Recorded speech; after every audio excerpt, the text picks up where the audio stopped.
بسم الله الرحمن الرحيم الحمد لله رب العالمين الحمد لله الذي هدانا لهذا وما كنا لنهتدي لولا أن هدانا الله أشهد أن لا إله إلا الله وحده لا شريك له وأشهد أن محمدا عبده ورسوله اللهم صل على محمد وعلى آل محمد كما صليت على إبراهيم وعلى آل إبراهيم إنك حميد مجيد اللهم بارك على محمد وعلى آل محمد كما باركت على إبراهيم وعلى آل إبراهيم إنك حميد مجيد ورضي اللهم عن الخلفاء الراشدين والصحابة أجمعين ومن تبعهم بإحسان إلى يوم الدين أما بعد السلام عليكم ورحمة الله وبركاته mes sœurs, mes frères.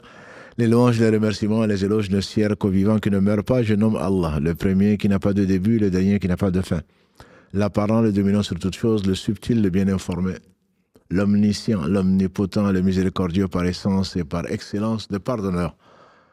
Nous le louons, nous revenons vers lui repentant, nous nous demandons protection contre les conséquences de nos péchés et la tendance de l'âme. L'âme certainement ordonne le mal, hormis celle à qui Allah aura fait miséricorde. Cette âme donc qui demande d'être sauvée. Le titre donc depuis maintenant 11 épisodes de notre série sauver son âme. L'âme ordonne le mal, hormis celle à qui Allah fait miséricorde. Celui qui a la guide, nul ne saurait l'égarer. C'est lui donc dont l'âme sera sauvée. Et celui qui est privé de sa guidée, nul ne saurait lui montrer le droit chemin. J'atteste donc qu'il est le seul qui guide. J'atteste qu'il est le seul qui est digne d'adoration. C'est celui qui secourt l'opprimé, c'est celui qui pourvoit tous les besoins, c'est sans besoin. C'est celui dont tout a besoin, subhanahu wa ta'ala. J'atteste de la véracité, de l'exemplarité, de la prophétie, donc de la parole qui est véridique, qui tient de son Seigneur, subhanahu wa ta'ala. Il ne parlait pas de lui-même. Ce n'était qu'une révélation de la part du Seigneur des mondes. Je parle de Mohammed ibn Abdullah, qu'Allah bénisse ce prophète, sa famille, ses compagnons, et tous ceux qui les auront suivis dans le droit chemin et nous fassent l'honneur d'en faire partie. Bienvenue donc dans ce live du mercredi, la médecine des cœurs. Qu'Allah subhanahu wa ta'ala nous sauve nos âmes, et c'est ce que l'introduction disait, qu'Allah m'ait sauvé, l'âme rentrera au paradis. Allah dans le verset 43 de la sourate Al-A'raf, sourate 7, verset 43, quand les gens du paradis rentreront au paradis, diront Alhamdulillahi alladhi hadana li hadha wa ma kunna linahtadiya lawla an hadana Allah. Louange, remerciement et éloge à Allah, qui nous a guidés dans ces lieux, c'est-à-dire dans ce paradis, dans ces hauteurs. Ce qu'aucun œil n'a vu, aucun n'aurait entendu parler, dont l'imagination n'est passée dans l'esprit de personne. On n'aurait pas été guidés dans ces lieux si Allah ne nous avait pas guidés. Personne ne rentrera au paradis, comme vous le savez, mes sœurs et frères, par ses actes, à affirmer le meilleur des hommes. On dit même toi et dit même moi, si Allah ne me fait pas miséricorde, qu'Allah nous fasse miséricorde, qu'Allah nous aime, qu'Allah nous fasse aimer les gens qu'il aime, parce que l'homme ira avec les gens qu'il aime, et qu'Allah nous fasse aimer les actes qui conduisent à son amour, comme il est dit subhanahu wa ta'ala encore dans cette sourate 7, Inna rahmatallahi qaribun minal muhsinin. Très certainement, la miséricorde d'Allah est proche donc des bienfaisants. Verset 58, si ma mémoire est bonne. Allah subhanahu wa ta'ala a voulu donc laisser la meilleure des guidées, c'est celle de Muhammad sallallahu alayhi wa sallam. Et c'est lui qui nous disait, qu'Allah le bénisse, Uqba ibn Amir, un des compagnons, qu'Allah les agrée tous, a dit que le prophète sallallahu alayhi wa sallam lui a dit tiens celle-là, en montrant la langue, tiens celle-là. Tiens celle-là donc, a-t-il dit, reste chez toi, au garde de ta maison, et que pleure sur tes péchés. Nous avons vu l'importance et la gravité surtout de ne pas tenir sa langue. Combien elle doit être tenue. Combien les gens ont regretté n'avoir pas tenu leur langue. Et c'est une preuve comme une autre. Mais bien entendu, quand tu es seul, c'est plus facile de retenir ta langue, je l'espère en tout cas, que quand tu es avec les gens. Parce que l'être humain est un être social. L'être humain est social et il déteste la solitude. La solitude, disait le poète, ne convient qu'à Allah, subhanahu wa ta'ala, qui est seul, qui n'a besoin de rien. Nous avons besoin d'être en couple et Allah a tout créé en couple, bien plus qu'en couple. Ya ayyuhan nasu inna khalaqnakum min dhakarin wa untha وَجَعَلْنَاكُمْ شُعُوبًا وَقَبَائِلَ لِتَعَارَفُوا إِنَّ أَكْرَمَكُمْ عِندَ اللَّهِ أَتْقَاكُمْ. Dans la sourate 49, verset 13, Allah dit: vous les gens, ô humains, nous avons créé d'un homme et d'une femme et vous avez réparti en groupes humains et en communauté afin que vous vous entreconnaissiez. Le meilleur d'entre vous, le plus honoré chez Allah, c'est le plus pieux. L'être humain est social. Tout seul, pas qu'il s'ennuie. Il se détruit carrément. Il se détruit. C'est la raison pour laquelle on est soumis à beaucoup de tentations. Tentations, beaucoup d'épreuves. Certes, la mort et la vie, comme on le dit souvent, et Allah l'affirme dans le verset 2 de la Sourate 67, entre autres, que vous lisez tous les soirs. Sourate de 30 versets qui protégera, Inch'Allah, celui qui le lit le soir. Je parle de la Sourate al-Mulk, Tabarak, et donc la Sourate 67. Allah dit dans le deuxième verset: Liyabluwakum ayyukum ahsanu amala wa huwa al-azizul ghafour.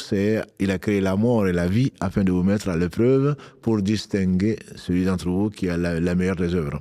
C'est-à-dire, disent les savants, celui qui ne fait les œuvres que pour lui, subhanahu wa ta'ala, en suivant la sunna du prophète sallallahu alayhi wa sallam. Toute autre catégorie de personnes aura échoué.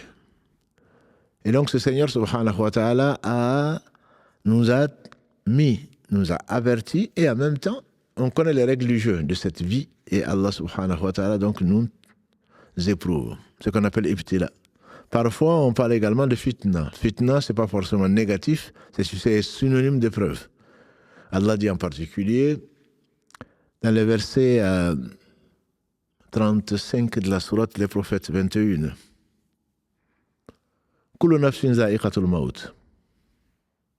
Wa lanabluukum bish-sharri wal khayri fitna. Wa ilayna turja'un. Chaque âme goûtera la mort. Chaque âme goûtera la mort. Kullu man alayha fan wa yabqa wajhu rabbika dhul jalali wal ikram. Tout ce qui est sur cette terre va disparaître. Il ne subsistera que la face noble de ton Seigneur subhanahu wa ta'ala. Donc tout homme goûtera la mort, dit Allah dans le verset 35 de la sourate Al-Anbiya, de la sourate 21. Et on vous éprouvera par le mal comme par le bien, et c'est vers nous que vous ferez retour. Donc l'épreuve n'est pas forcément le mal. Linabluukum,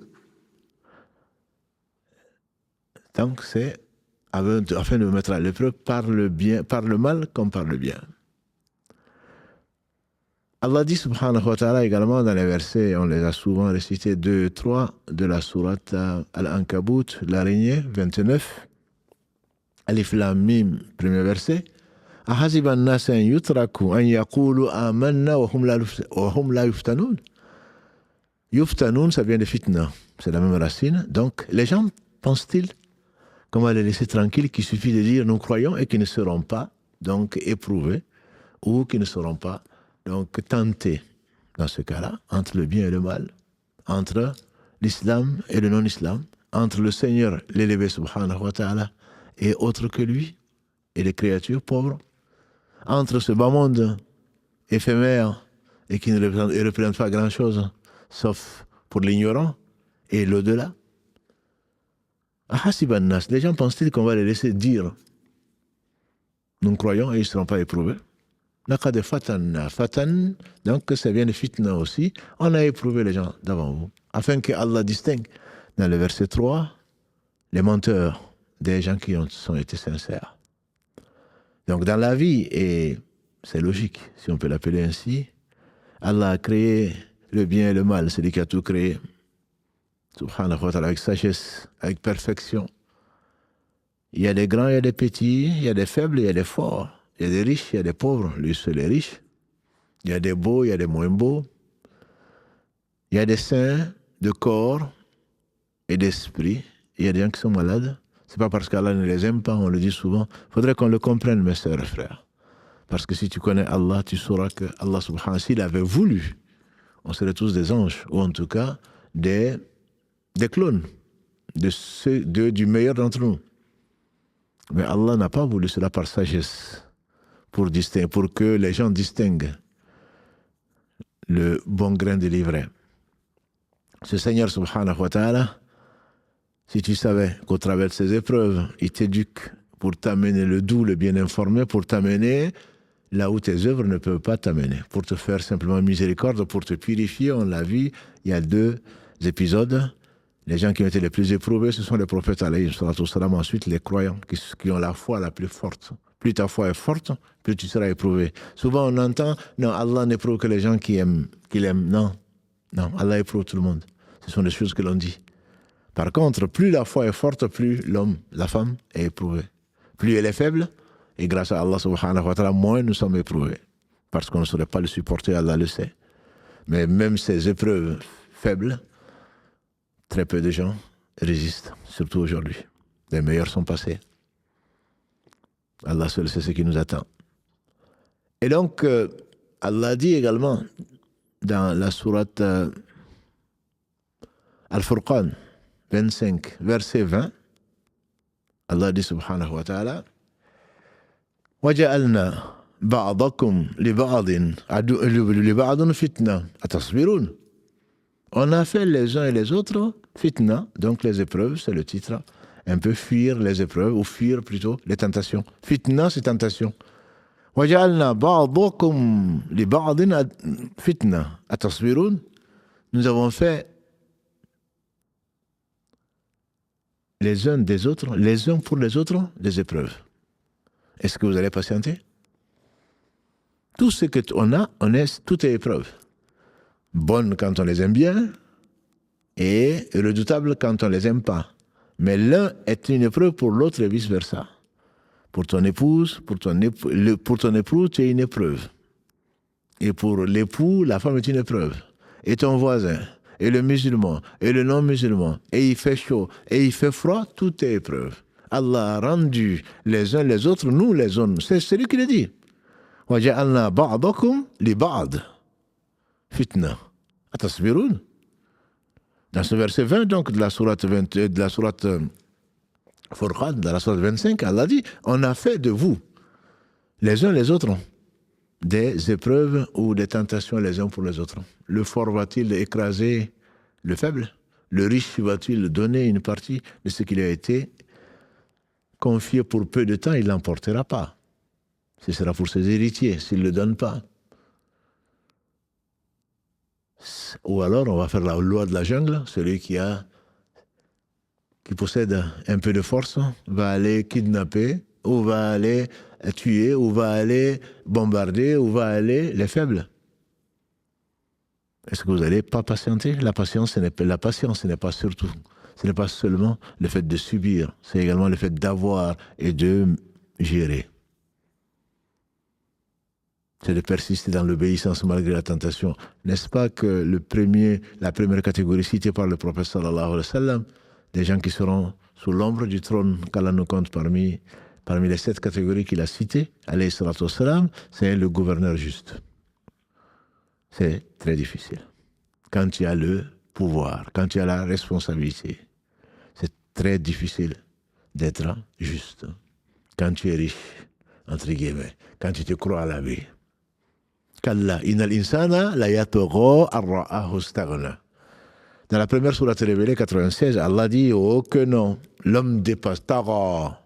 Innal insana la yatgha. L'homme, il dépasse les limites.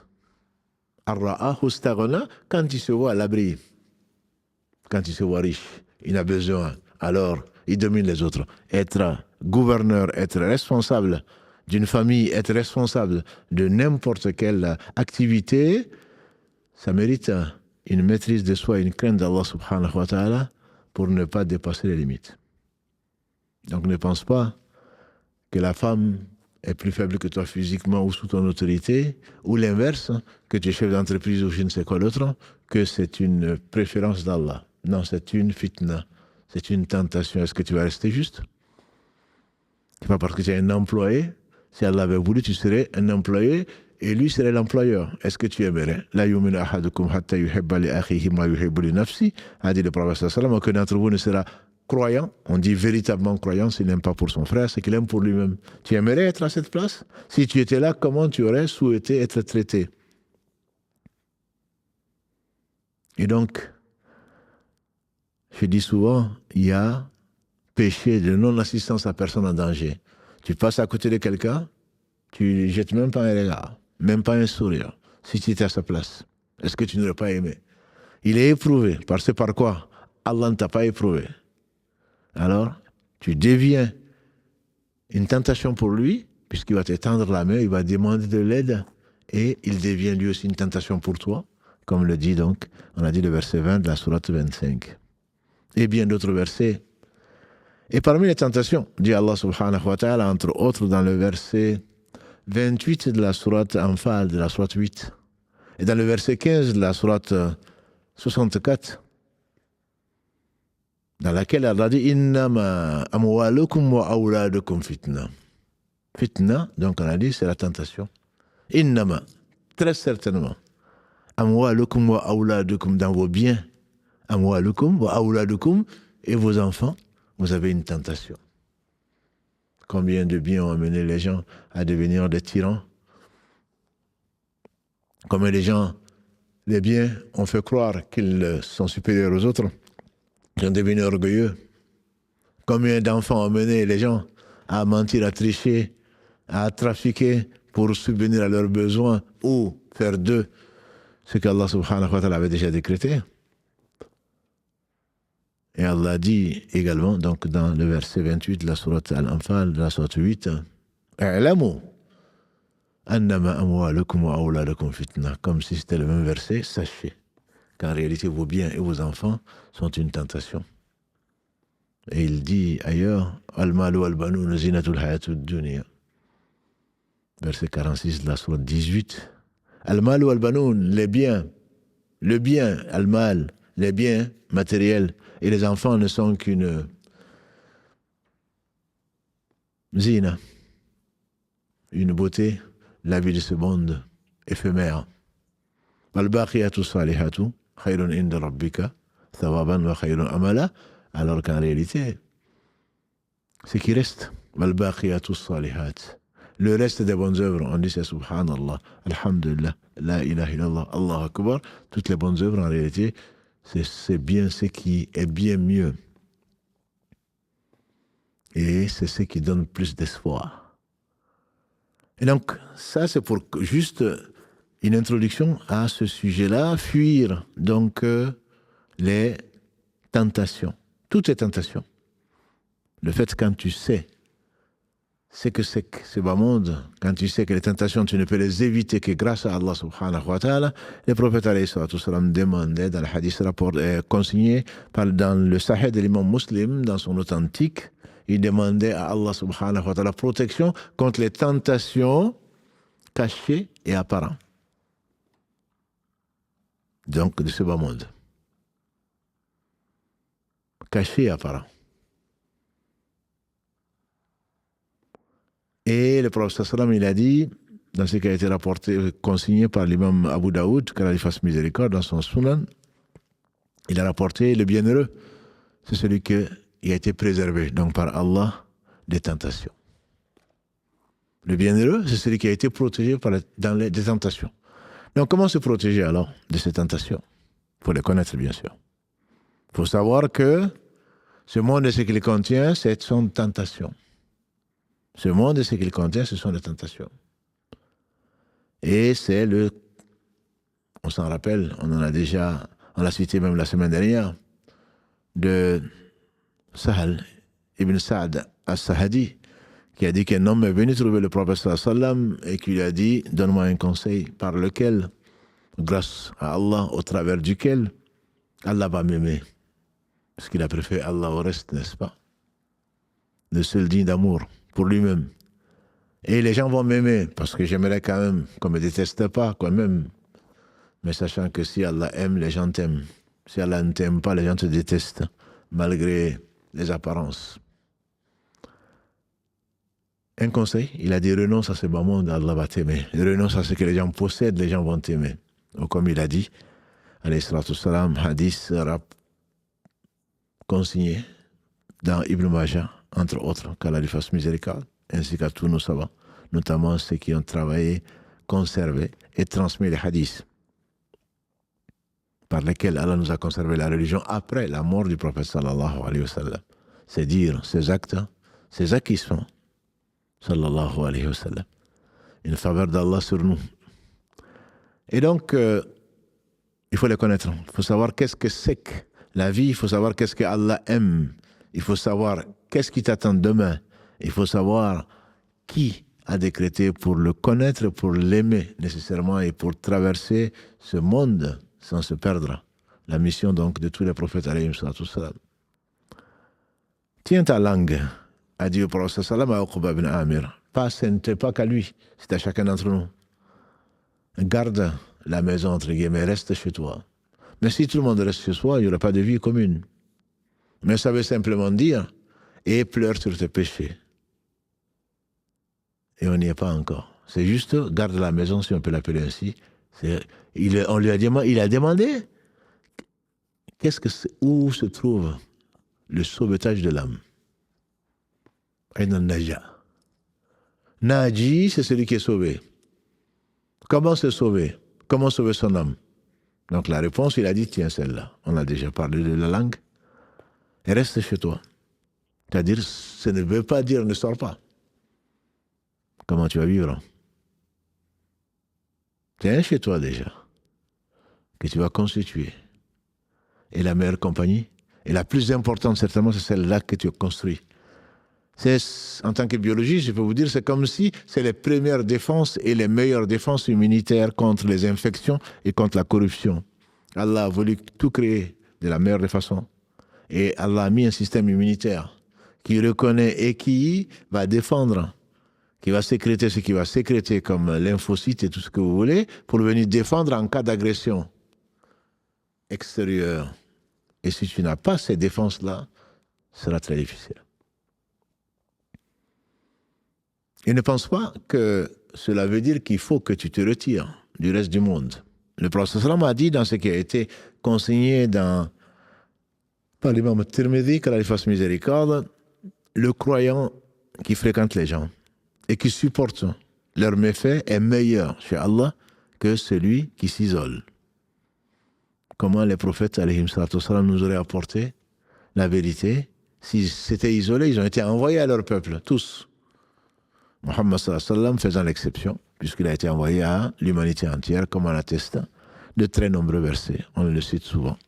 Verset 30 de la sourate 34, verset 79 de la sourate 4, verset 170 de la sourate 4, verset 1 de la sourate 25 et bien d'autres. 158 de la sourate 7. Allah a envoyé Muhammad sallallahu alayhi wa sallam à l'humanité entière, à tous les gens, et aux djinns réunis. Les autres ont été envoyés à leur peuple. Mais ils ont été envoyés à leur peuple. Un prophète viendra, un hadith qui me réconforte souvent, un prophète viendra avec lui personne. C'est le hadith dans lequel, à la fin, en tout cas, on informe le prophète sallallahu alayhi wa sallam, et à la fin, il dit un prophète viendra.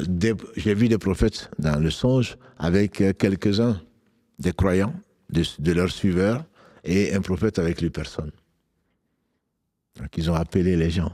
Le prophète lui-même, au cours de la même foire, on dit qu'il a appelé 15 fois sans succès des tribus, 15 tribus différentes. Ce n'est que la 16e fois qu'il a appelé, Allah l'a fait rencontrer les Khazraj venant de Yathrib, c'est-à-dire de Médine. Ils ont appelé, même si le résultat ne dépend pas d'eux, mais ils étaient avec des gens qui étaient récalcitrants, qui étaient des ignorants, qui étaient souvent extrêmement agressifs, alors qu'ils les appelaient au bien. Et donc, rester chez soi, comme certains le penseraient, mieux vaut rester chez toi. Oui, ça arrive. Et ça arrivera. Mieux vaut rester chez soi. Mais c'est plutôt l'exception. On n'a pas été créé pour cela, pour rester chez soi. Autrement, Allah nous aurait gardés dans le ventre de nos mères. Parce que même rester avec sa mère, c'est une épreuve. Et pour elle, et pour nous. On peut rester chez soi et on doit rester chez soi. Quand il a dit à Uqba ibn Amir, quand tu as demandé où se trouve, c'est quand les gens ils ont oublié Allah. Ils désobéissent à Allah. On les a appelés à Allah, parce qu'on est quand même obligé de les appeler à Allah. J'ai dit ce prophète qui vient, et avec lui personne. Ce hadith dans lequel Le prophète sallam nous a dit on lui a montré sa communauté qui est la plus nombreuse, qui sera la plus nombreuse au jour du jugement dernier, parmi lesquels, donc, il y aura 70 000 qui rentreront au paradis sans être jugés ni subir de châtiment, qu'Allah nous compte parmi cela. Quand tu appelles les gens, parce que c'est une obligation, quand tu appelles les gens au bien, et ce que ça va te coûter, ce que ça va te coûter. On a vu ça dans un des épisodes, il y a 3 semaines, dans les épreuves. Quand Allah dit subhanahu wa ta'ala, inna l'insana la fi khusrin, illa alladhina amanu wa amilu s-salihat, wa tawasaw bil haqqi. Wa tawasaw bil haqqi ici, c'est ceux qui s'enjoignent la vérité, qui appellent au bien, et en conséquence se doivent de supporter le malheur des gens. Le mal des gens plutôt. Wa tawasaw bis sabr. Et Allah a fait de ce principe un principe fondamental de la société musulmane. Et c'est la raison pour laquelle Allah a choisi cette communauté de Muhammad sallallahu alayhi wa sallam comme la meilleure des communautés. Allah dit dans le verset 110 de la sourate Al-Imran, la sourate 3, la famille d'Imran, Imran étant le père de Marie, alayhi salam, donc le grand-père de Jésus, alayhi salam. Dans cette Allah dit donc dans cette sourate qui porte donc le nom d'Imran, Al-Imran, la famille d'Imran, Allah dit subhanahu wa ta'ala, kuntum khayra ummatin ukhriyat linas. Vous êtes la meilleure communauté suscitée pour les gens. Pourquoi? Ta'muruna bil ma'ruf wa tanhauna 'anil munkar wa tu'minuna billah. Vous ordonnez le bien, le convenable, vous interdisez le blâmable et vous croyez en Allah. Que sortent de vous, dans le verset 104 de cette même sourate, juste avant le 110, وَلْتَكُمْ مِنْكُمْ أُمَّةٌ يَدْعُونَ إِلَى الْخَيْرِ وَيَأْمُرُونَ بِالْمَعْرُوفِ وَيَنْهَوْنَ عَنِ الْمُنكَرِ وَأُولَئِكَ هُمُ الْمُفْلِحُونَ. Que sortent de vous une communauté qui ordonne le bien, interdit le mal et يَأْمُرُونَ بِالْمَعْرُوفِ وَيَنْهَوْنَ عَنِ الْمُنكَرِ وَأُولَئِكَ. C'est cette communauté, cette partie de la communauté qui sera donc parmi les bienheureux, muflihun, donc ceux qui auront le bonheur, qui seront bienheureux. Quand tu es avec les gens et que tu refuses de les appeler à Allah, ou que tu restes avec les gens qui font le blâmable sans le réprimer, ou qui abandonnent le convenable, le bien, sans le faire, alors tu risques de subir ce que les désobéissants à Moïse, alayhi salatu wassalam, parmi les fils d'Israël, ont subi, c'est-à-dire la malédiction d'Allah subhanahu wa ta'ala, qui dit, en substance, qui dit plutôt, parce que c'est sa parole, hein, dans la sourate 5, la table servie, subhanallah, lu'ina alladhina kafaru min bani Israël ala lisani Daoud wa Isa ben Maryam dhalika bima asaw wa kanu ya'tadun kanu la yatanahawna an munkarin fa'alu la bisa ma kanu yaf'alun. En substance, donc, Allah dit, ont été maudits les négateurs ou les désobéissants des fils d'Israël par la bouche de Daoud, le prophète Daoud, et Isa, Jésus, fils de Marie. Pourquoi? Parce qu'ils ont désobéi. Et ils dépassaient. La raison, Allah se justifie, subhanallah. Tout lui appartient. Il fait ce qu'il veut, mais il se justifie pour nous montrer qu'il est juste. Il nous dit pourquoi il les a maudits. Ils ne s'interdisaient pas le mal qu'ils faisaient. Que les mauvaises, ce qu'ils faisaient, mauvaise situation, mauvais comportement, ils avaient. Et ça causait quoi? La malédiction d'Allah subhanahu wa ta'ala. Allah a sauvé les gens qui ordonnaient le bien, même si les gens persistaient dans le mal. C'est pour cela qu'on ne peut pas rester avec les gens, et si on les aime, et si on aime Allah surtout, si on aime le bien, sans leur montrer le bien. Et que les gens sachent, qu'ils pensent qu'on est prosélyte, ou on est prosélytiste. Allah subhanahu wa ta'ala a envoyé les prophètes pour exposer le bien. Celui qui voit le bien, celui qui prétend t'aimer et te laisse faire ce que tu veux, sans t'en informer, sans te montrer le bien, c'est certainement quelqu'un qui n'a pas rempli sa mission, c'est pas quelqu'un qui t'aime. C'est pour cela qu'on parle d'éducation des enfants. On parle d'éducation des hommes, d'éducation des femmes, parce qu'il faut leur montrer le bien, il faut les aider à faire le bien. Les croyants sont seulement ceux-là. Allah les décrit comme ça dans le verset 71 de la sourate 9, Tawbah. وَالْمُؤْمِنُونَ وَالْمُؤْمِنَاتِ بَعْضُهُمْ أَوْلِيَاءُ بَعْضٍ. Les croyants et les croyantes sont les alliés les uns des autres. يَعْمُرُونَ بِالْمَعْرُوفِ يَنْهَوْنَ عَنِ الْمُنكَرِ وَيُقِيمُونَ الصَّلَاةَ وَيُؤْتُونَ الزَّكَاةَ وَيُطِيعُونَ اللَّهَ وَرَسُولَهُ. Les croyants, Allah commence ici, sont les alliés les uns des autres. Ils ordonnent le bien. Ils commencent par Allah subhanahu wa ta'ala. Ils ordonnent le bien. Ils interdisent le mal. Ils s'acquittent de la prière. Ils donnent le droit du pauvre, la zakat, et ils obéissent à Allah et à son messager. C'est à cela qu'Allah fera miséricorde. Inna Allah azizun hakim. Allah est très certainement puissant et sage. Et donc, tout ceci amène à, dans une vie de société, l'homme qui déteste la solitude, quand tu vis avec les gens, que ce soit dans la famille, que ce soit dans le quartier, que ce soit dans la ville, que ce soit dans le pays, que ce soit dans le monde, tu te dois d'expliquer par amour d'Allah subhanahu wa ta'ala, puis amour de ses serviteurs, de leur ordonner ce que le bien, c'est-à-dire ce qu'Allah a ordonné pour leur bien, lui qui se passe de tout, et de leur interdire le mal, ce qu'Allah subhanahu wa ta'ala leur a interdit pour leur bien. Quand tu vois que les passions sont suivies et qu'on n'ordonne pas le bien et qu'on n'interdit pas le mal, alors à ce moment-là, tu te retires. Hudayfa ibn Yaman, qu'Allah l'agrée, c'est lui qui disait, les gens interrogeaient le prophète sallallahu alayhi wa sallam sur le bien, moi je l'ai interrogé sur le mal, de crainte que ça m'arrive. Très beau hadith quand il disait, on était dans l'erreur, on était dans le mal le plus profond. Avant ta venue, Allah t'a envoyé avec le bien. Mais est-ce qu'après ce bien, y aura-t-il du mal?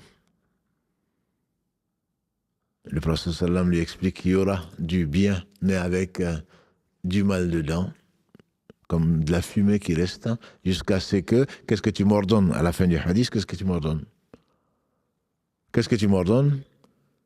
Il dit, obéis au amir, obéis au chef des musulmans. Il dit, mais s'il n'y a pas de chef, il n'y a pas de chef de musulmans. Il dit alors, retire-toi. Et retire-toi et accroche-toi. Même s'il fallait mordre avec tes molaires à des racines, reste tout seul plutôt que de rester donc à vivre avec des gens qui suivent leur passion, qui ne connaissent ni loi, qui ne connaissent ni bien, aucun bien. Ils n'ont ni foi, ni loi. Et à ce moment-là, tu dois te retirer pour ne pas être maudit, pour ne pas subir, parce que tu as appelé aux gens. Et finalement, cela n'a rien produit. Tu n'as pas d'aide de la part des humains. Allah te demande à ce moment-là, te dédouane entre guillemets, mais à condition que tu continues à faire le bien et éviter le mal. Et donc, c'est une grande... Là, tu vas fuir la tentation. Notamment quand les uns et les autres vont courir derrière ce bas monde-là. Leur souci, c'est ce bas monde. Ils s'entretuent. Ils sont injustes. Ils ne voient que ça. Alors très certainement à ce moment-là, le mieux pour toi, c'est de rester chez toi et de pleurer sur tes péchés. Et rester chez toi et pleurer sur tes péchés. Mais sinon, tu dois fréquenter les gens. Allah a voulu cela quand tu lis ma soeur, mon frère, quand tu lis la Fatiha et quand tu après avoir loué Allah, qui se passe de tout. Dont chante pureté tout ce qui est dans les cieux, tout ce qui est sur la terre, même si on ne comprend pas leur chant. Quand tu vas louer Allah, les louanges, les remerciements, les éloges appartiennent à Allah, Seigneur des univers, le miséricordieux par essence, par excellence, roi du jour, jugement dernier, c'est toi seul que nous adorons. Tu te mets tout de suite au pluriel, parce que tu adores avec nous. Nous adorons avec vous. Nous adorons Allah subhanahu wa ta'ala, et avec tout ce qui est dans les cieux, tout ce qui est sur la terre, qui est naturellement soumis à Allah subhanahu wa ta'ala et qui chante sa louange. Donc on n'est pas seul. La vie mondiale n'est pas de l'islam. On a dit, le croyant qui est avec les gens, qui acceptent et qui supportent leurs méfaits, est mieux que le croyant qui se retire et qui ne supporte pas. Et donc, quand tu vas te retrouver dans cette position-là, tu dois rester chez toi et pleurer sur tes péchés. Mais on n'en est pas là. Sinon, tu fréquentes les gens. Tu fréquentes les gens pour plusieurs raisons. Pour apprendre, pour avoir de l'aide, pour être consolé, pour aider également. Et bien sûr, Ibn Qayyim, quand il fasse miséricorde, il disait, il y a 4 types de fréquentation. Et le prophète sallallahu alayhi wa sallam avant lui disait, la bonne fréquentation, l'exemple qui est connu et donné, d'après Abu Huraira qu'Allah l'agrée dans les 2 authentiques consignés, l'exemple, la parabole de la bonne compagnie, puisqu'il faut vivre avec les autres, et celle de la mauvaise compagnie est celle de la compagnie donc du vendeur de parfum, de musc, le meilleur parfum.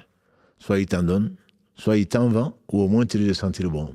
Tu es avec les gens, au moins, tu ne regretteras pas. Quant à celui qui a une mauvaise compagnie, c'est celle, elle est comparable au vendeur, plutôt au voisin ou celui qui est à côté d'un forgeron. Soit une étincelle saute de la forge et vient brûler ton habit, minimum que tu puisses subir, c'est au moins l'odeur donc de la forge, de la fumée. Tu vas sentir mauvais.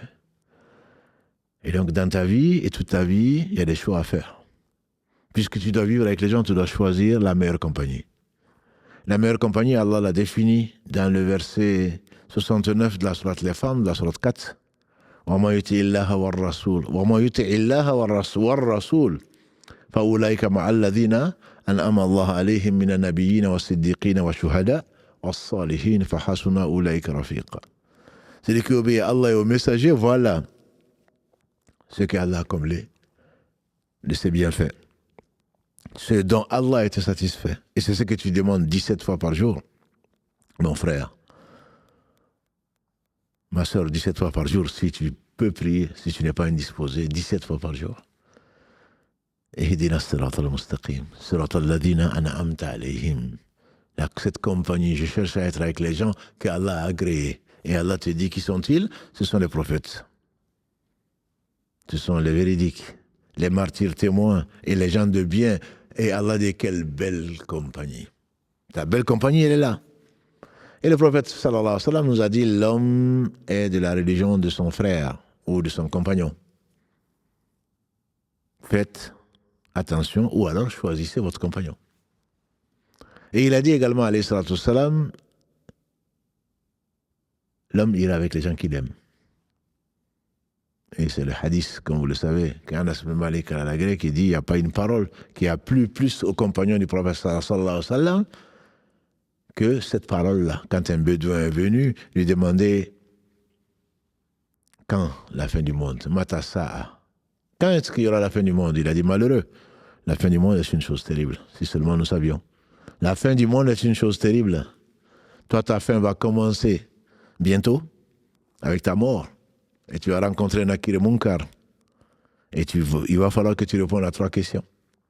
Que tu connais, donc que tu peux réviser matin, midi et soir. Quel est ton Seigneur? Quelle est ta religion? Qu'est-ce que tu penses de Mohammed sallallahu alayhi wa sallam? Et si vraiment ton Seigneur était Allah, si vraiment l'islam était ta religion, ton mode de vie, ce que tu suivais, et que tu aimais Mohammed sallallahu alayhi wa sallam plus que toi-même, plus que tes pères et mères, plus que tes enfants, parce que tu sais qu'il est venu avec la vérité, très certainement, tu auras une vie tranquille, une vraie vie, en tout cas meilleure que celle d'ici. Et c'est ta place au paradis se sera montrée matin et soir, avant que tu n'apparaisses, tu ne comparaisses, tu ne sois ressuscité, et qu'Allah te compte, ma sœur, mon frère, parmi les gens qui seront sous l'ombre du trône ce jour-là, le jour où il n'y aura d'autre ombre que l'ombre du trône d'Allah subhanahu wa ta'ala, le majestueux. Et donc cette belle compagnie, elle se retrouve avant toute chose, dit Ibn Qayyim, chez les savants, chez les cercles de dhikr. Tu ne peux pas t'en passer. C'est Allah seul qui peut se passer de tout. C'est que tu en as besoin. Dès que tu quittes le live, dès que tu quittes la mosquée, dès que tu quittes un cours, dès que tu écoutes, tu n'as qu'une envie, c'est de mieux comprendre, c'est de mettre en pratique, et tu reviens chaque fois parce que c'est la compagnie c'est les gens du paradis. Le prophète alayhi salatu salam, dans ce que nous avons cité souvent, quand l'un de vous passe parmi les cercles, quand vous plutôt passez par des cercles où on évoque Allah subhanahu wa ta'ala, profitez-en, ce sont les jardins du paradis. Hadith sera consigné par l'imam Ahmad dans son Musnad et l'imam Tirmidhi, qu'Allah leur fasse tous miséricorde. Là où on se rappelle Allah. Wasbir nafsaka ma'alladhina yad'una rabbahum bil-ghadati wal-ashi yuriduna wajha. Allah dit dans le verset 28 de la sourate 18 que vous lisez tous les vendredis, Ya Muhammad, patiente. Wasbir nafsaka, patiente ton âme, fais patienter ton âme. Ma'alladhina yad'una rabbahum, ceux qui invoquent leur Seigneur matin et soir, voulant là sa noble face.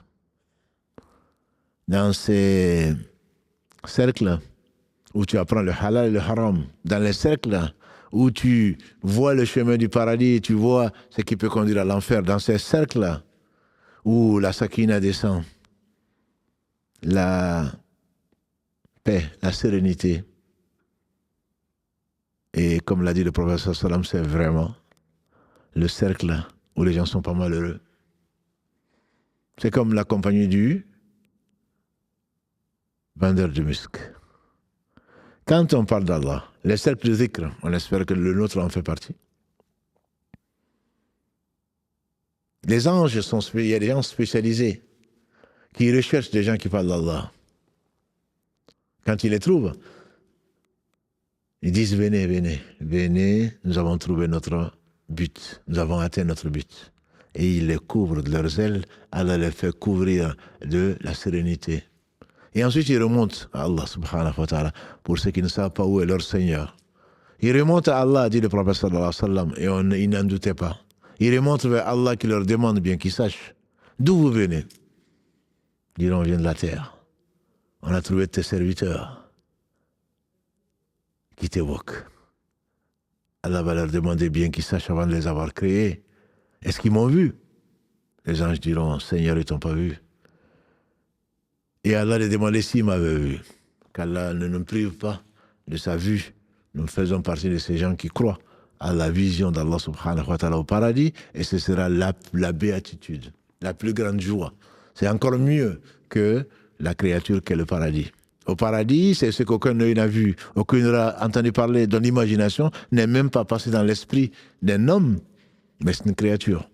La face du noble créateur subhanahu wa ta'ala qu'il va montrer aux gens du paradis, très certainement, qu'Allah nous compte parmi ceux-là, n'a pas d'équivalent. Il n'a pas été créé. Subhanahu wa ta'ala, il a tout créé, sans besoin. Et s'il m'avait vu, demandera Allah, les anges diront, c'est l'inspiration divine, il t'aurait évoqué encore plus. Les meilleurs d'entre nous, c'est qui évoquent le plus Allah. Il ne peut pas être malheureux. Il peut être triste. Dans la tristesse, il évoque Allah. Dans la joie, il évoque Allah. Couché, il évoque Allah. Debout, il évoque Allah. Assis, il évoque Allah. Inna fi khalqi samawati wal ardi wa ikhtilafi al-layli wan nahari la ayati li ulil albab alladhina yadhkuruna Allah qiyama wa qu'udan wa ala junubihim wa yatafakkaruna fi khalqi samawati wal ardi rabbana ma khalaqta hadha batila subhanaka faqina adhaban nar. Verset 190 de la sourate 3, Ali Imran. Il y a dans la création des cieux et de la terre, dans l'alternance des nuits et des jours, des signes pour ceux qui réfléchissent. Ceux qui se rappellent Allah, debout, assis et couchés, et qui disent Seigneur, qui méditent sur la création des cieux et de la terre en disant Seigneur, tu n'as pas créé tout ça en vain. Gloire à toi, pureté à toi. Préserve-nous du châtiment, du feu. Qu'Allah nous compte parmi ceux-là. Et donc, ils ne t'ont pas vu. Et s'ils m'avaient vu, ils t'auraient évoqué très, très certainement encore plus. Karim nous demande de rester, que le live ne passe pas 1 heure pour le replay, sinon on aurait continué. Je sais que beaucoup d'entre vous aimeraient bien que le live soit plus long, mais les gens du replay ne sont pas comme vous. Ils se fatiguent plus vite. Et donc, dans cette assemblée de ces jardins du paradis dans lesquels nous sommes, alhamdulillah, vous êtes dans lesquels vous êtes, Allah va dire qu'est-ce qu'il demande? Il demande le paradis. L'ont-ils vu? Non, ils ne l'ont pas vu. Et s'ils l'avaient vu, ils auraient demandé encore plus. Et contre quoi demande-t-il? Mais demande-t-il? Contre l'enfer, contre le châtiment de l'enfer. L'ont-ils vu l'enfer? Non. Seigneur, ils ne l'ont pas vu. Et s'il l'avait vu, il demandera à Allah, Allah dira, les anges diront, il sera encore demandé plus de protection contre l'enfer. Et Allah dit, je vous prends à témoin. Et Allah suffit comme témoin. Ô vous les anges, ô mes anges, que j'ai créés pour mon adoration qui ne désobéissent pas. Ô mes anges, je vous prends à témoin que je les ai pardonnés. C'est ce qu'on espère à la fin de ce live, c'est ce qu'on espère tous les jours, et c'est notre besoin, fait partie de nos besoins les plus grands, le pardon d'Allah subhanahu wa ta'ala. Et ce n'est pas anodin. Les anges diront, mais il y a quelqu'un qui est de passage. Il n'est pas venu pour écouter le live. Il est venu voir sa sœur, il est venu voir son frère. Finalement, il est tombé sur le live. Finalement, il est tombé sur le cours. Finalement, il est tombé il est venu prier et puis il est parti. Puis il y avait un cours à la mosquée. Ou, je ne sais quoi d'autre. Allah lui a voulu du bien et il est resté. Mais il n'est pas venu pour ça. Il est venu peut-être pour réclamer son dû. Allah dira, subhanahu wa ta'ala, ce sont des gens en compagnie de qui il n'y a pas de malheureux. Même celui-là qui était de passage, Allah lui fera miséricorde. Allah va lui pardonner. Donc ça, c'est la meilleure des compagnies dont on ne se fatigue pas. C'est la nourriture spirituelle dont on n'est jamais repu. Jamais rebu. Plus on en mange, plus on emmagasine, plus on en sent le besoin, plus on a faim. Fin de quoi? Fin de l'amour d'Allah, subhanahu wa ta'ala. Fin de quoi? Fin de la connaissance d'Allah. Fin de quoi? Fin de la rencontre d'Allah, subhanahu wa ta'ala. Ibn Mubarak, qu'Allah lui fasse miséricorde, on lui fait dire, il y en a qui quittent ce bas monde sans avoir goûté à la chose la plus délicieuse. On lui dit, c'est quoi? Il dit l'amour d'Allah. La nostalgie de sa rencontre. Ça fait partie des choses qu'Allah a données aux gens qui se rappellent souvent à Allah. Et le prophète sallallahu alayhi wa sallam ne disait-il pas, il arrive parfois que mon cœur tiédisse. Et je reviens vers Allah plus de 70 fois ou 100 fois par jour pour lui demander pardon. On dit parfois le fait d'être occupé par ceci et cela. Dès que Allah subhanahu wa ta'ala le lui rappelle, alors très certainement il retrouve. C'est pourquoi il a été créé, l'adoration d'Allah subhanahu wa ta'ala. Ça, c'est la meilleure des compagnies, bien sûr. La compagnie d'Allah subhanahu wa ta'ala, au travers donc des cercles de savants. Là, il n'y a pas mieux. Parce que tu vas y trouver ce que Allah subhanahu wa ta'ala t'a destiné. Deuxième fréquentation que tu feras, ma soeur, que tu feras, mon frère, c'est parce que tu as des besoins. Tu es malade, tu vas voir le médecin.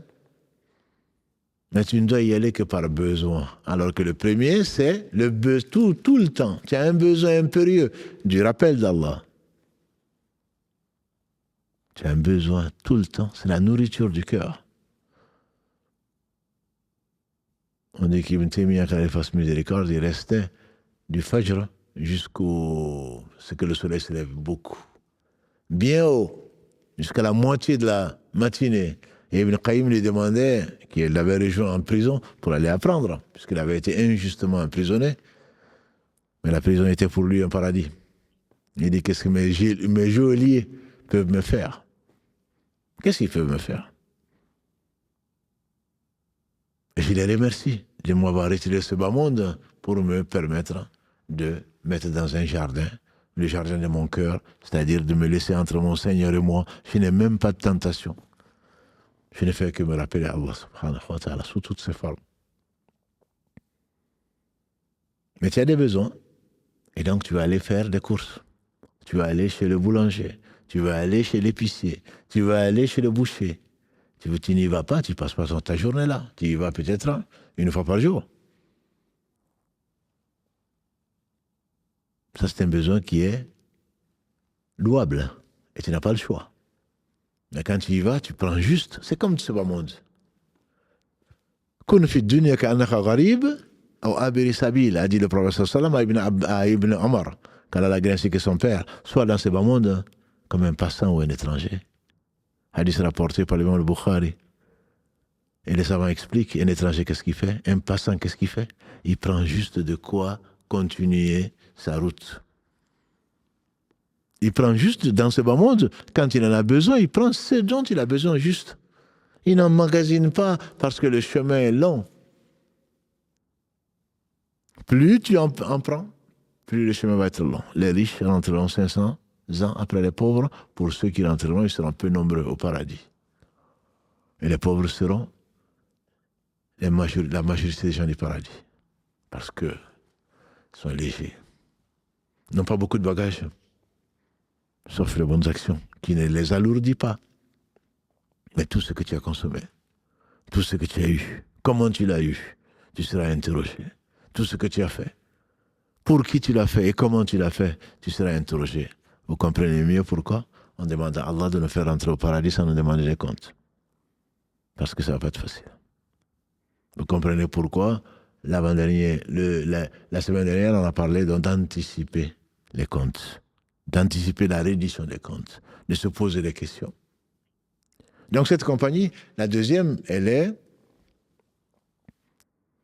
permise. Elle est même louable quand tu vas pour t'approvisionner pour pouvoir mieux adorer Allah subhanahu wa ta'ala. La troisième compagnie, elle est lourde. Des gens qui te font rire, qui te font oublier l'au-delà. Des gens qui se prennent pour qui te font rire, qui te font oublier que tu vas mourir et que ta mort est proche et que chaque seconde qui passe enlève de ta longévité. Chaque jour qui passe depuis que tu es né jusqu'à ce que tu meurs, c'est le compte à rebours qui a commencé.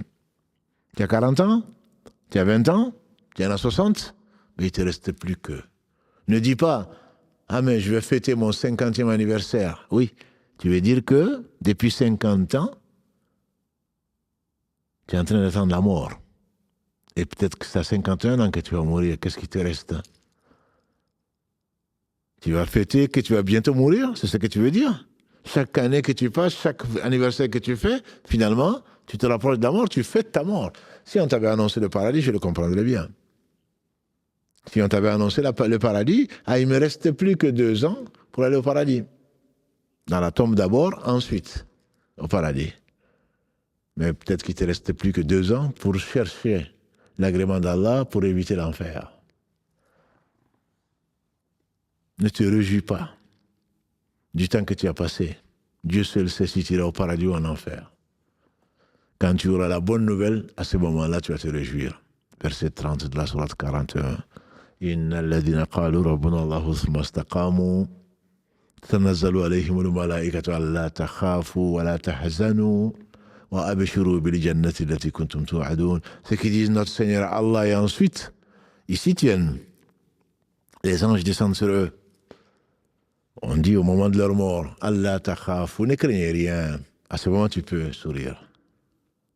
Wala tahzanu, et ne vous inquiétez pas. Wa abshiru bil jannati allati kuntum tu'adun. On vous annonce la bonne nouvelle du paradis qui vous avait été promis. Là, tu peux sourire.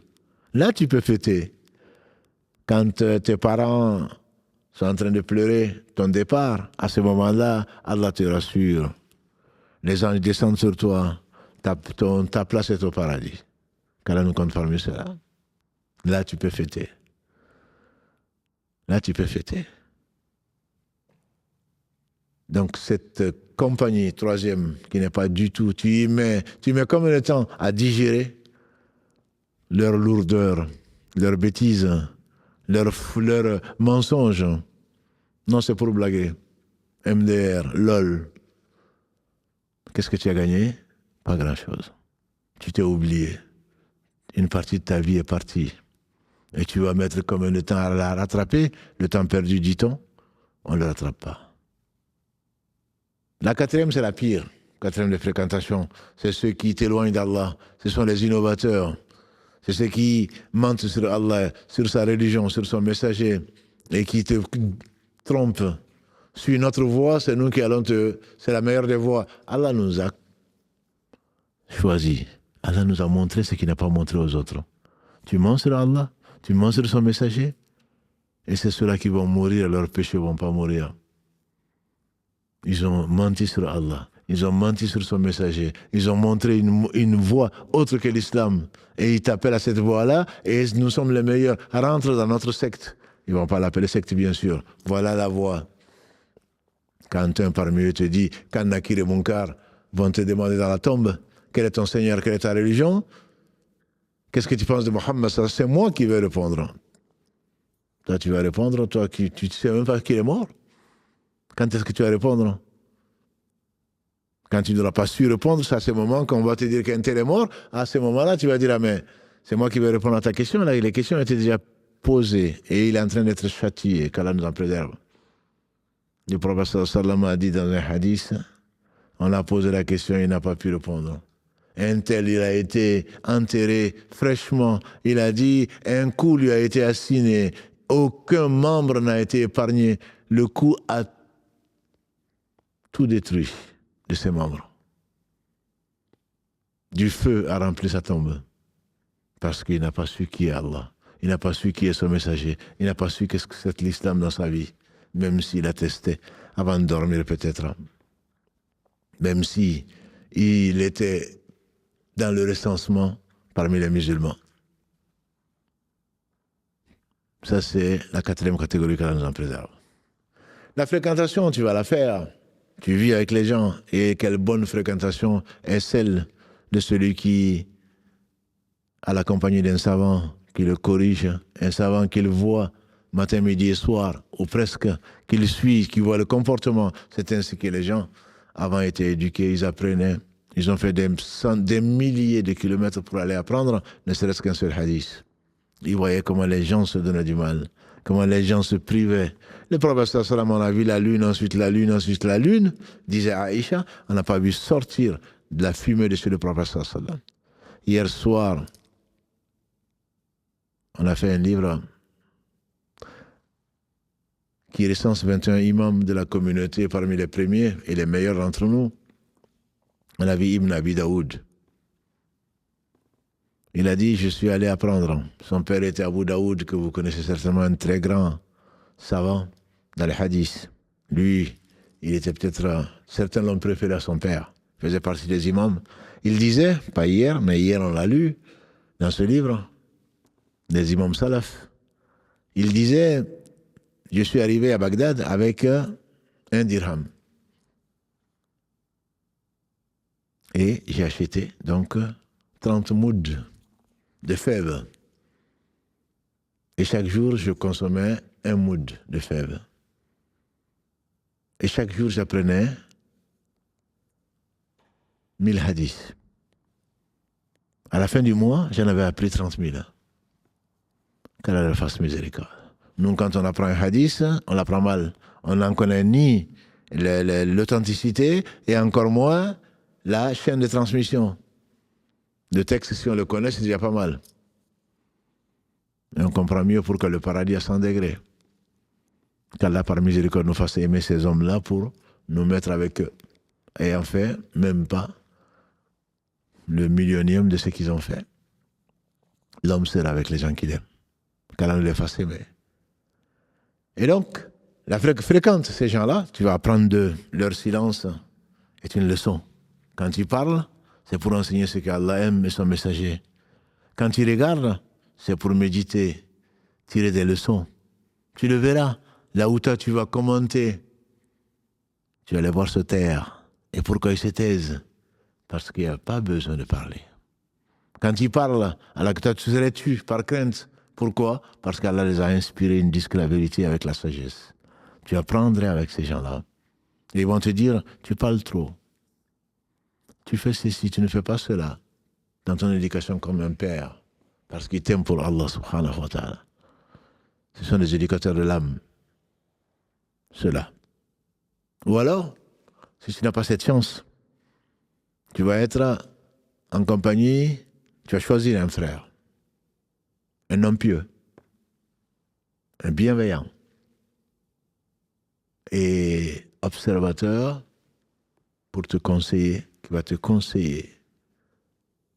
Et bien te conseiller. pas ce que tu veux entendre. Omar ibn Khattab, on lui fait dire qu'Allah bénisse celui ou ceux qui nous font cadeau de nos défauts. Il va te dire, un tel, tu as tendance à faire attention à ce que tu dis, faire attention à ce que tu fais. C'est pas par jalousie, c'est parce qu'il te veut du bien. Parce qu'il voit ce que toi, tu ne vois pas. Si tu as cette occasion d'avoir un frère ou une sœur qui te conseille, qui te montre ses défauts, pas qui te flatte. On aime tous être flattés qu'on te félicite pour ce que tu fais, mais tes défauts, tu n'aimerais pas entendre quand tu l'entends. Non, c'est un jaloux. Non, c'est peut-être pas un jaloux. C'est quelqu'un qui te veut du bien. Mais il faut qu'il soit pieux, qu'il craigne Allah subhanahu wa ta'ala, qu'il soit sincère dans son amitié. Pas parce qu'il attend quelque chose de toi. Et si tu n'as pas cette occasion-là, ils sont rares, ces amis, c'est sincère, c'est pieux, ils sont rares. Alors, disent les éducateurs de l'âme, profite de ce que tu vas entendre de tes ennemis. Allah t'éduque même au travers de tes ennemis. Profite de ce que tu entends de tes ennemis quand ils sont en colère. Parce que généralement, quand ils sont en colère, ils dévoilent tes défauts. Avant, ils ne te le disent pas. Mais toi, maintenant qu'ils sont en colère, tu fais ceci, tu fais cela. Tu ne sais même pas faire ça. Écoute-le, ne pense pas que c'est parce que c'est sous le coup de la colère. Mais ils l'ont pensé avant la colère. Ils t'ont parlé de choses, ils n'ont pas menti. Vérifie-le. On fait dire à Jésus, alayhi salam, écoute, quand on te critique, si tu n'as pas ce dont on te qualifie, remercie Allah d'avoir évité d'être sérieux ici. Et si, effectivement, ce qu'il dit c'est vrai, profites-en pour le changer. Une autre façon, et dernière façon, d'être éduqué, d'éduquer ton âme, ils disent plutôt, les éducateurs de l'âme, observe. Tais-toi et observe les gens. Tais-toi et observe les gens. Tu verras combien Allah t'a favorisé. Tu verras ce qu'il ne faut pas faire. Les médisants, les ceci, les cela. Il est en train de rigoler. Il a oublié Allah. Tu dis astaghfirullah. Il est en train de mentir. Il est en train de médire. Tu dis alhamdulillah alladhi afani ma abtalaka bihi. Alhamdulillah qui m'a évité ce par quoi il t'a éprouvé. Tu vois ce que les gens ne doivent pas faire. C'est une leçon. Mais bien entendu, le mieux encore, c'est de te rappeler Allah subhanahu wa ta'ala. C'est de sortir pour Allah. C'est de rentrer pour Allah. C'est de faire attention à ton foyer. Reste dans ton foyer. Quand on te le dit, c'est que tu as constitué un foyer. Le meilleur des endroits où tu dois trouver la tranquillité et la sérénité. Ne détruis pas ton foyer. Tu te fâches pour une soupe qui n'est pas salée. Tu te fâches pour un repas qui n'est pas prêt. Tu te fâches pour... non, il y a beaucoup plus important. Il y a beaucoup plus important que ça. Tu dois y trouver la paix. Wa min ayatihi an khalaqa lakum min anfusikum azwaja litaskunu ilayha wa ja'ala bainakum mawaddata wa rahma wa fi dhalika ayat liqawmi tafakkarun. Parmi les signes de sa miséricorde, Allah dit dans le verset 21 de la sourate 34, parmi les signes de sa miséricorde, wa min ayatihi. An khalaqa lakum, c'est d'avoir créé de vous pour vous une épouse afin que vous y trouviez l'amour et la miséricorde. Mawadda wa rahma. Alors quand tu vas se trouver dans ce foyer plein de miséricorde, plein d'amour d'Allah subhanahu wa ta'ala, où tout te rappelle l'amour d'Allah subhanahu wa ta'ala que tu recherches en réalité, et pas à manger, à boire, il y a des restaurants, tu peux y aller. Le foyer n'est pas fait pour ça. Que pour ça, tu vas retrouver un époux, une épouse d'amour qui t'aime pour Allah, qui t'aime pour autre chose certes, mais au travers de l'amour d'Allah subhanahu wa ta'ala, et pour qui tu es l'être le plus aimé, à condition que ce soit dans l'obéissance à Allah subhanahu wa ta'ala et aux ordres de son prophète sallallahu alayhi wa sallam. Pas à tout prix. Ce foyer est devenu, toi qui te retires, il est devenu quoi? Pire encore, peut-être la pire des fréquentations, même quand tu n'as pas de foyer, même quand tu es seul. À cause de quoi?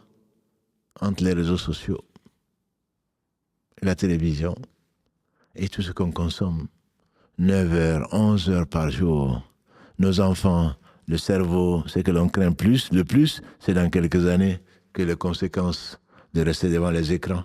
Des bébés, tu lui donnes le téléphone pour pouvoir téléphoner tranquillement toi, à tes copines et à tes copains, à tes parents, alors que le bébé, il est devant, il n'a pas 2 ans, il a déjà un téléphone pour l'occuper. Les réseaux sociaux, et tu y es pendant combien de temps? Ça pollue ton esprit. Et tout ce temps-là, est-ce que ça va te rapprocher d'Allah? Demain, tu seras interrogé dessus. Si ça te rapproche d'Allah, alhamdoulilah.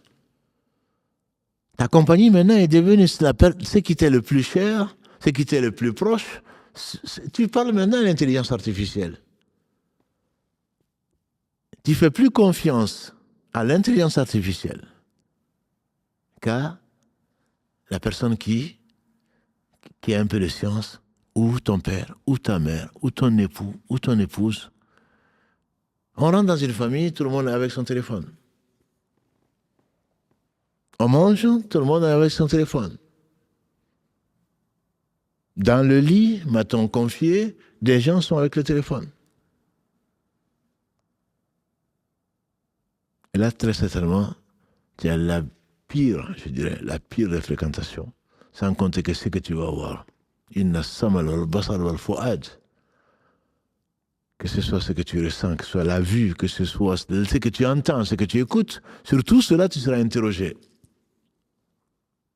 Au jour du jugement dernier, tu es en train de perdre ta vie. Ce sont des tentations. Tout est fait. Les logiciels et tout le reste sont faits. Les algorithmes sont faits pour que tu restes dessus.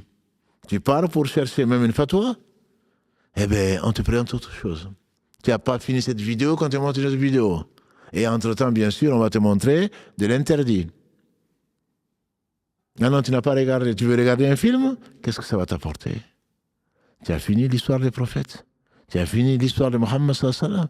Tu as fini d'apprendre. Tu vas te détendre. Wallahi, tu vas te détendre dans la tombe si tu as bien travaillé. Qu'est-ce que ça va t'amener sinon de comparer ta vie à ce qu'on te présente comme vie modèle? Et ce n'est pas le paradis. Et ils ont gagné de l'argent, toi tu as gagné des péchés. Tu as perdu ton temps, donc tu as perdu ta vie. Et c'est ça nos fréquentations. On est de plus en plus isolés, tout en étant et complètement. Le monde est devenu un village. Et on écoute. On t'impose ce que tu vois. Je me rappelle de ce présentateur de journal qui disait « Mesdames et messieurs, bonjour, merci de nous avoir reçus sur vous. » Ça m'a choqué, diraient les jeunes. Au début, ça m'a choqué. Je ne vous dirai pas sur quelle chaîne, ni son nom. « Mesdames et messieurs, bonjour, merci de nous avoir reçus sur vous. » Et effectivement, tu l'as reçu. Et comment? On te parle, tu n'entends même pas. On t'appelle, tu n'entends pas. Tu ne sais même pas ce que tu manges. Tu es devant ce monsieur ou cette dame en train d'avaler ce qu'on te dit. Quelle est la part de vérité et à quoi ça va te servir. Tu es devenu maintenant une drogue. Tu es devenu une drogue, tu ne peux pas t'en passer. Je ne parle pas de toi, je parle de moi, je parle de tout un chacun. Ce sont des tentations. Et tu auras perdu ta vie. Et tu seras étonné que ton âme ne soit pas sauvée. Il y a des fréquentations qui sont obligatoires. Le droit de musulman sur le musulman sont de 5, dans une version 6. Et de rendre le salut, bien sûr. Si tu fréquentes personne, tu ne vas pas rendre le salut. Allah t'oblige, t'ordonne, dans le verset 86 de la sourate 4. Si on vous salue d'une salutation, rendez mieux, sinon au moins, rendez-la. Il y a le fait de visiter ton frère quand il est malade, la visite des malades, d'accepter son invitation. Et donc tu vas fréquenter les gens, à condition là aussi, on dit que c'est une obligation quand il n'y a pas de choses interdites. Et Allah seul sait dans quelle invitation on va trouver les choses interdites. On commence à les compter sur les doigts de la main. Tu es invité, oui, mais c'est mon droit, certainement, mais tu n'as pas à m'appeler vers l'enfer. Si tu as fait cet investissement, si tu as fait ce choix, ne l'impose pas aux autres.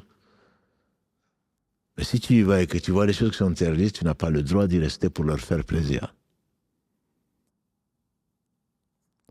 De prier, de l'accompagner, de lui souhaiter le meilleur quand il remercie Allah après avoir éternué. Et dans le sixième, c'est lui donner un conseil, ad-dinu nasiha, comme l'a dit le prophète sallallahu alayhi wa sallam. Ad-dinu an-nasiha. La religion, toute la religion, c'est le bon conseil, ou c'est la loyauté vis-à-vis de n'importe qui, ça c'est la fin.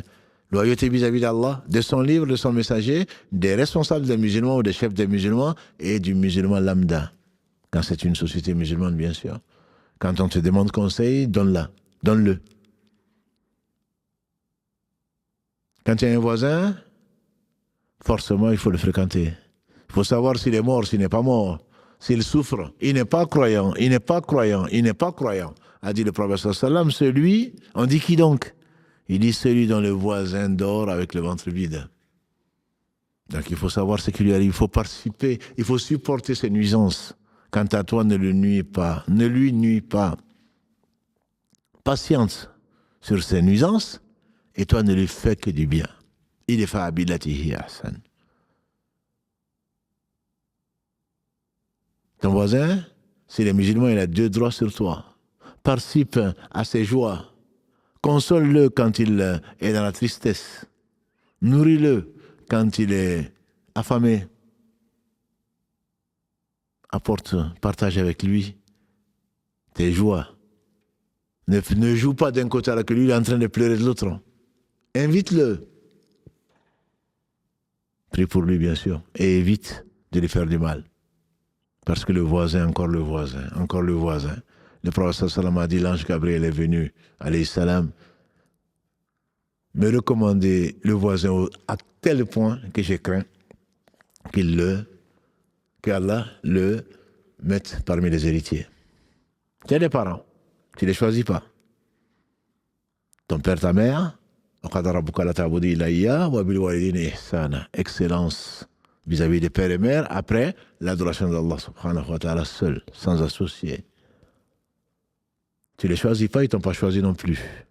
Tu dois les fréquenter. Je m'étonne de la situation de gens qui disent croire à Allah, subhanahu wa ta'ala, et qui prennent les nouvelles de leur père, de leur mère, surtout aujourd'hui avec les facilités, qui prennent les nouvelles de leur père et leur mère 1 fois par semaine, 1 fois par mois, ou à l'occasion de l'Aïd. La hawla wa la quwwata illa billah. Tu ne sais même pas si ton père est mort, s'il est encore vivant, ta mère. Des gens sont morts pendant combien de temps? C'est les pompiers qui viennent casser parce que l'odeur est nauséabonde. On les a appelés pour cela. Alors que l'enfant, le fils ou la fille, vit dans le même village, dans la même ville, dans le même quartier. Tu dors alors que tu ne sais pas si ton père est mort, est vivant ou pas. Qu'est-ce qui lui est arrivé? Comment il a passé sa journée? Ça, ce sont des fréquentations qui sont obligatoires. Je ne parle pas des toxiques. Néanmoins, tu prends des nouvelles.